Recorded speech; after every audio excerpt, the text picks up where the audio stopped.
Bienvenue sur le podcast Aécriture. Je suis Isa, créatrice du compte Instagram Aécriture et du site internet aécriture.fr, plateforme d'accompagnement en écriture. Dans ces épisodes, on se parle méthode d'écriture, quotidien d'auteur, blocage et réussite. Mon but ? Vous rassurer, vous donner mes tips et vous booster à finir votre roman. Alors, si comme moi, vous êtes passionné d'écriture, installez-vous et on est parti. Hello ! Bienvenue dans ce nouvel épisode du podcast à écriture. J'écris cet épisode dans un train qui a déjà 30 minutes de retard, donc j'espère que vous passerez un meilleur moment à l'écouter que moi à tenter de rassembler mes esprits. Bien, commençons maintenant l'épisode. Avez-vous déjà senti que votre écriture manquait d'émotion, de profondeur ? Peut-être trouviez-vous votre scène plate, froide, dénuée de chair, comme si quelque chose d'essentiel n'arrivait pas à transparaître sur la page. Cela m'est déjà arrivé personnellement et je pense que je suis loin d'être la seule. Et le problème, il vient rarement de la scène elle-même, de l'intrigue ou de l'histoire. Il vient du fait que nos émotions, à ce moment-là, sont muselées, peut-être par fatigue, par pudeur ou par lassitude. Peu importe la raison, on n'est pas vraiment là, on ne se connecte pas à l'histoire. Or, l'émotion, c'est une des clés d'une histoire qui marque. Maya Angelou exprimait ce fait en disant « Les gens oublieront ce que vous avez dit, ce que vous avez fait, mais ils n'oublieront jamais ce que vous leur avez fait ressentir. » Elle ne pouvait pas avoir plus raison. L'émotion, qu'elle soit positive ou négative, agit sur notre cerveau et intègre plus facilement des données dans notre mémoire. C'est pour cela que l'on se souvient souvent bien mieux des événements forts, marquants émotionnellement de notre vie, que d'une énième journée routinière de notre quotidien. Et pour un livre, c'est pareil. En achetant un livre, on recherche un voyage émotionnel. Le lecteur cherche à ressentir des émotions qu'il ne peut atteindre dans la vraie vie. Jusque-là, je pense que l'on sera tous d'accord. C'est ensuite que ça se corse. Car peu d'auteurs s'autorisent à aller plus loin. Sauf que pour obtenir une scène puissante, il faut plonger au cœur de sa propre vulnérabilité. De l'intime naît l'universel, écrit Aurélie Vallogne dans son livre épistolaire La Lignée. On sera amené, je pense, à reparler de ce livre qui est incroyablement juste et tant il est bourré de citations que je pourrais vous transmettre. Bref, tout ça pour dire que si Charlotte Brontë, dans Jane Eyre, n'avait pas teinté l'héroïne de sa propre force émotionnelle, de son vécu personnel, elle n'aurait en rien écrit une histoire aussi bouleversante. Alors, si c'est vrai pour elle, il n'y a aucune raison que ce ne soit pas le cas pour vous. Alors, Martine a encore une fois une merveilleuse question. Comment puiser dans son vécu sans tomber dans l'autofiction pure ? Car on n'a pas tous cette propension à l'étalage de notre être intérieur. Et bonne nouvelle, on peut être pudique et bien écrire l'émotion. Et ça, tout simplement en utilisant le panel des émotions universelles pour en imprégner son histoire. Prenez vice-versa. Dans ces films, il y a jusqu'à 9 émotions qui se battent pour prendre les commandes du comportement de l'adolescente. Eh bien, Paul Ekman, un psychologue américain à l'origine de la théorie des émotions universelles, nous dit qu'il en existe 6 dont les autres ne sont que des dérivés. La joie, la tristesse, la colère, le dégoût, la peur et la surprise. Et ces émotions-là, elles doivent infuser votre récit. Inspirez-vous de vos propres ressentis et de ce qui naît toujours après une émotion forte.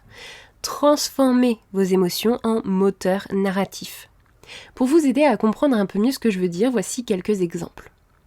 La colère peut vous servir à créer des conflits percutants. Même s'il ne naît pas de la même source, un conflit basé sur votre propre colère, votre indignation, votre envie de dénoncer quelque chose, va impacter encore plus le lecteur. Par exemple, Victor Hugo a infusé Ces Misérables de son propre sentiment d'injustice sociale. C'est ce qui a alimenté sa prose et son intrigue tout au long de l'écriture et qui en fait un récit social profond et intemporel. Dans un autre registre, la tristesse peut donner beaucoup d'humanité à vos personnages. De cette manière, J.K. Rowling a souvent expliqué que ce sont ses propres épreuves de vie qui ont influencé l'émotion et la profondeur qu'elle met dans ses personnages. Le passé tragique de Dumbledore en est un bel exemple. Pourtant, elle n'a elle-même rien vécu de pareil. La joie aussi est un bon moteur pour créer des moments d'intensité lumineuse qui marquent. Le contraste entre le début dans la comté dans Le Seigneur des Anneaux et la fin au Mordor est poignant du fait que la joie règne au tout début de l'histoire. Ces souvenirs heureux vont infuser le reste du récit et donner en plus au héros une raison de douter lorsqu'il se dit qu'il aurait mieux fait de ne jamais quitter la comté, puis de se battre lorsqu'il comprend que s'il ne mène pas sa quête à bien, cet havre de paix qu'est la comté disparaîtra. Ça lui donne un but plus grand que lui, mais aussi ça lie le lecteur à son combat, car qui ne voudrait pas se battre pour préserver son bonheur ? Pour vous exercer, vous pouvez très bien prendre une émotion forte que vous avez ressentie récemment et la décrire dans une scène où un personnage ressent exactement la même chose. Souvenez-vous de vos ressentis mentaux, mais également physiques. Les fourmillements dans les doigts, l'étau qui serre la poitrine, la chaleur de la colère qui colore les joues. Bref, transmettez cette émotion à votre personnage de sorte à ce que le lecteur la ressente aussi. Pour aller un peu plus loin, n'hésitez pas à changer le contexte de cette scène par rapport à votre vécu. Ça va vous permettre de ne pas plonger dans de l'autofiction, mais d'utiliser votre vécu comme nourriture de votre écriture. Vous appréhendez encore d'écrire l'émotion ? Vous refermez votre ordinateur à la simple idée qu'on puisse lire votre prose et penser « Mais elle va pas bien, elle !» C'est n'importe quoi tout ça. C'est ridicule. Ou encore, c'est pas normal. La peur d'être jugé, elle nous paralyse souvent dans l'écriture. Car tout récit est une mise à nu. Même si on compte de la fiction pure et dure, il y a toujours un gros morceau de nous-mêmes dans le texte que l'on déroule. Ce sont nos peurs, nos interprétations de la vie, notre moi profond que l'on dévoile au monde. Il est normal de ressentir une appréhension à l'idée de la partager et d'être jugé. Mais si on s'y conforme, si on s'y arrête, notre expression de nous-mêmes n'en sera qu'amoindrie, muselée, enterrée. Et rien n'est pire qu'un entre-deux frileux où l'on parle de nous en surface, où l'on se prend pour un autre. Ce qui va faire votre singularité dans l'écriture, c'est votre voix, votre propre unicité dans ce monde. Vous partagez des valeurs avec nombre d'êtres humains, des rêves, des opinions, mais vous êtes seul à l'exprimer comme vous le faites. L'autocensure ne fera que faire germer une histoire génétiquement modifiée, synthétique, inauthentique, fade. Mais pour éviter cela, il faut apprendre à assumer la part de soi exprimée, à assumer les conséquences de son partage et de son exposition, même si ça bouscule les autres ou se retourne contre soi. Beaucoup de blocages d'écriture naissent de la relation au regard des autres et à son interprétation, son anticipation. Et si mes proches reconnaissent des morceaux de ma vie ? Si je mets trop d'émotions, on va penser que je suis fragile, ou trop intense, ou bizarre. Mon vécu n'est pas intéressant. Pourquoi l'écrire ? Ces questions vous parlent ou vous tourmentent ? Je vous comprends. J'ai eu les mêmes. Sylvania étant issue de mes questionnements autour de la perception de la folie, eux-mêmes nés du fait que quelqu'un me prenait pour une dingo, j'avais peur que l'on y voie trop de moi-même, que l'on pense que je me prenne pour mon héroïne, que mes parents, et ma mère surtout, interprètent le fait que mon héroïne est orpheline de mère alors qu'elle est particulièrement proche de son père, qu'elle est fille unique alors que dans la vraie vie j'ai une sœur. Bref, laissez-moi vous dire une chose. Vos proches chercheront toujours à savoir si vous parlez d'eux dans votre histoire, même si vous ne le faites pas. C'est humain, c'est comme chercher son nom à la fin d'un générique lorsqu'on est figurant. On est accessoire à l'histoire, mais on est là quand même. Alors, laissez-les chercher, même s'ils n'y sont pas réellement. Rassurez-les lorsque le besoin se fait sentir ou assumez qu'ils y soient et qu'ils devraient réfléchir à ce que vous avez cherché à faire en les incluant. Transformez votre peur, votre appréhension en force. Créez une distance entre vous et votre récit. Ce n'est pas vous qui êtes le protagoniste, sur qui tous les yeux sont rivés. C'est seulement une version sublimée ou altérée de votre expérience. Jouez également sur les allégories pour vous exprimer. Réécrire une douleur sous une forme symbolique, par exemple le poids des remords dans le portrait de Dorian Gray, vous permet d'en parler sans être autobiographique et souvent de mieux l'assimiler vous-même. Mais surtout, et c'est mon conseil le plus précieux, autant en tant que coach qu'en tant qu'auteur, écrivez comme si personne ne devait jamais lire votre texte pour oser pleinement être vous-même en tant qu'écrivain. C'est valable pour le premier jet, mais si cette version vous plaît, n'ayez pas peur de garder cette idée jusqu'au point définitif de votre projet. Pour vous aider à cela, entraînez-vous en écrivant une scène qui vous met particulièrement mal à l'aise. Allez au bout, mettez-y tout ce que vous avez au plus profond de vous, de la manière que vous voudriez vraiment l'écrire. Laissez reposer un moment, puis relisez et demandez-vous « Si ce n'était pas moi, est-ce que je trouverais ça puissant ?» Pour vous faire une confidence, cet exercice, je l'ai tenté moi-même pour le tome 2 de Sylvania. J'ai eu envie de tester une scène d'amour, la version spicy, que jamais je ne me serais vue écrire. Alors que déjà une version avec une simple évocation m'avait demandé de sortir de ma zone de confort. Je suis quelqu'un de très pudique et l'expression de ces sujets me met rapidement mal à l'aise. Je dois avouer que la lecture de Fourth Wing et Iron Flame m'ont donné un peu l'idée de m'adonner à l'exercice juste pour savoir si j'en étais capable. Cette scène, je l'ai écrite comme si personne ne la lirait jamais. Et je la trouve réussie. Je ne sais pas, et sincèrement je ne pense pas, qu'elle sera jamais présente telle quelle dans mon livre s'il venait à être édité. En réalité, il n'en a pas besoin.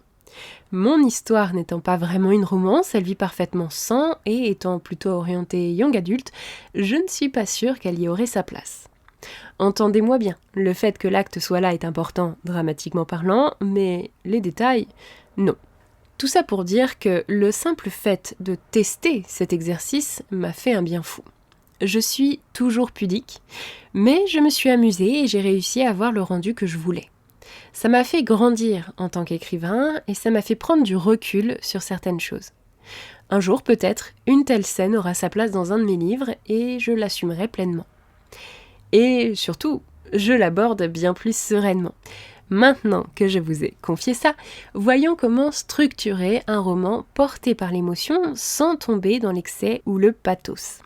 Parce que oui, parfois, on en voit de ces romans qui jouent sur la misère humaine pour ne rien en faire, et les pages sont moites de vouloir vous faire pleurer. Et ça, personnellement, je n'apprécie pas. C'est pourquoi je pense qu'il faut rester authentique et surtout trouver le juste milieu entre le voyage émotionnel et l'imposition du ressenti. Pour cela, on va se plonger dans un outil très intéressant, le cycle émotionnel d'un personnage. Dans votre histoire, vous le savez, votre personnage va se transformer, vivre des choses qui vont modifier sa perception de la vie, sa vision du monde ou son comportement. Ainsi, au début de l'histoire, on va pouvoir se demander quelle blessure émotionnelle guide votre personnage. Par exemple, Elizabeth Bennet et son orgueil dans Orgueil et préjugés.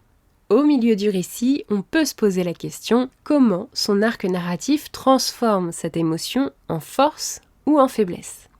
Et enfin, à la fin de l'histoire, on tentera de répondre à quelle leçon ou évolution émotionnelle ressort de son parcours. Pour prendre un exemple particulièrement parlant, on peut s'appuyer sur le Comte de Monte Cristo d'Alexandre Dumas. Au début, il y a la rage et l'injustice. Au milieu, la vengeance et la manipulation.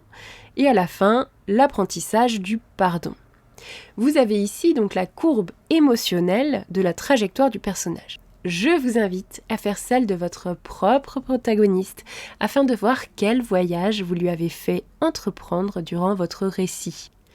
Voilà. Cet épisode arrive à la fin et il est donc temps pour moi de vous récapituler un peu ce qu'on vient de se dire. En gros, votre écriture a besoin de vous. Elle a besoin que vous vous exprimiez pleinement, sans retenue. Et j'insiste sur l'importance de se laisser totalement aller durant le premier jet. La réserve, la retenue, la pudeur peut revenir un peu lors de la réécriture, mais lorsque l'on pose les rails de l'histoire une première fois, il est très important de s'exprimer totalement. N'oubliez pas que vos émotions sont une mine d'or pour créer des récits puissants et universels, qu'il faut oser s'affranchir du qu'en dira-t-on pour être pleinement soi-même et se faire du bien. Et enfin, structurer ses émotions afin de servir l'intrigue et le personnage. Je m'arrête donc là pour aujourd'hui et vous souhaite une très bonne écriture. Si vous êtes toujours avec moi, je vous remercie de m'avoir écouté et si cet épisode vous a appris quelque chose, je vous invite à le partager. Comme toujours, abonnez-vous si ce n'est pas déjà fait et n'hésitez pas à laisser une note sur votre application d'écoute préférée. Sur ce, on se retrouve mercredi pour un prochain épisode. D'ici là, je vous souhaite une très agréable semaine. C'était Isa d'Écriture. Amour sur vous et écrivez bien.